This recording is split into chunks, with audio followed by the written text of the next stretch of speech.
Hello, so this is Dafydd has this fantastic exhibition in the Glynn Vivian Art Gallery in partnership with Swansea Pride. Now, Dafydd, yes. How did you end up working with the Glynn Vivian Art Gallery? Gosh, well, it goes back a couple of years ago. I remember submitting work to the Sir Leslie Joseph Award, and it was this Project Marlin at the time.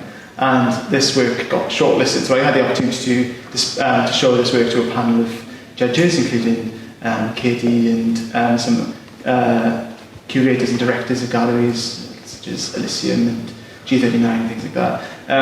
I didn't get the award, but it was a great opportunity. What it did, it opened up loads of doors for me, so I got to meet some fantastic people and get some fantastic opportunities just from being shortlisted from that.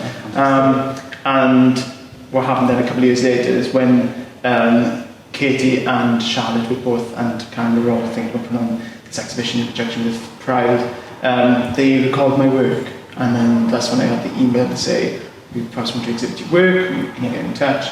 And that was, I think that was August, September last year, maybe a little bit earlier. And then since then, it's been working with the gallery, so working with their archive and things like that, to put on this exhibition. Fabulous. So, were these images created specifically for this, or were they? I had images of these ready, so it's interesting how this work developed. It started off as a photographic project first, creating images such as these, myself and my partner in domestic settings, and then it developed into video pieces, so video portraits. So exactly similar to these, it's in the same scenarios, but moving portraits. And then when this came about, that's when I went back into photography, and I decided to reshoot some of my images for this show. So what was the sort of impetus behind it? What was the inspiration for the? It all kicked off in my third year. Since I've always been interested in photographing, kind of partnerships and things like that, and my relationship status and things. So I've always turned the camera inwards. But I guess I started it probably my third year when I was photographing myself and my partner in a domestic setting, not really too sure why I was doing it or what I was doing. Exactly, I was just kind of, but it was just kind of something I just knew I needed to document us in some capacity. And it was in conversations with one of my lecturers who mentioned one of my images took a likeness to the work of one of the, kind of like the works of Caravaggio. Right. So that's when I started looking at. I was like, oh, okay, who is that? I didn't know any of the kind of masters of art and things like that, master painters and things like that. So I looked at Caravaggio, and that's when I started to uncover things about his sexuality and his accusations of his sexuality. So then I started looking into his paintings. It's interesting then when you got that idea of someone's lifestyle, and then you start to view their paintings again, you start to see kind of little interesting connotations with them. So I was really particularly interested in kind of Boy with a Basket of Fruit, Caravaggio painted, and it was particularly kind of the artist's relationship with the sitter, and I started looking at symbolisms as well, so fruit, and I started looking at apple and Adam and Eve and all sorts. And I started looking at Michelangelo, who also had similar accusations of homosexuality. Sistine Chapel ceiling, which is full of big, buff, naked men, isn't it? Yeah, you couldn't get gay. I couldn't get gay. And just think to yourself, how have these artists managed to get this kind of work in such a religious institution? So it just all stemmed really from that one little reference to Caravaggio, which kind of sparked it all. And ever since, my work has referenced the aesthetic of Caravaggio, so that chiaroscuro lighting. Lovely.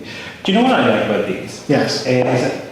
So much in art, and particularly in galleries, is whenever you see like the male body represented, they're almost kind of Greek oiled kind of gods, and these look like human beings. And generally, male bodies kind of like that idea of masculinity is quite often of that kind of like six pack kind of Call me fat.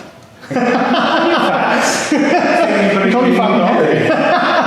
No, of course, it's exactly that, isn't it? And I know throughout this kind of project, there's kind of always those kind of little undertones of things that are going on. And part of this is kind of also, you've got issues with body image in the gay community anyway. And also it's tender and it's intimate. I don't think men are quite often allowed to be seen as that. Of course, exactly. And that's one of my kind of one of my pride and joys of like this work is actually having this work in this exhibition and seeing that intimate, domestic side of a gay relationship, which is perhaps sometimes closed behind closed doors. But I mean, a lot of these shots are kind of it's being a bit spontaneous. It's always kind of paying attention to natural light and how natural light was kind of hitting certain surfaces, or how it was in certain rooms and areas. So a part of it has been spontaneous and thinking, don't move, the light is amazing, you know, I'm going to grab my camera. Say that. I'm in this kind of like... breathe. Don't move. And also a slight bit of construction, so I'm always thinking about the kind of gestures that I'm also going to incorporate, which will reference certain paintings and certain symbolisms. For instance, you know, this photograph here references... it's got a slight bit of creation of art in, but it's also got, more importantly for me, it's got a reference to the Rape of Ganymede, which is a drawing that Michelangelo drew to a young boy called Tommaso di Cavalieri. And it depicts Jupiter turning himself into an eagle and abducting this young shepherd boy Ganymede, taking him back to Olympus to be his cupbearer or something like that. Right, yeah. So it was the first kind of sanctioning of homosexuality within a religious context, because Jupiter fell in love with this I really strongly admired this young man. So I really wanted to kind of reference that drawing. And it's interesting then what Michelangelo was doing. He was sending almost like a coded message to Tommaso saying, this is my kind of fantasy of you, you know, I'd love to abduct you and take you back for myself. And it's interesting then because you've kind of got this kind of coding throughout the kind of gay community, and through, you know, you hear about the kind of like coloured scarves that they would wear, you know, to reference certain relationship statuses or, you know, sexual preferences and things like that, you know.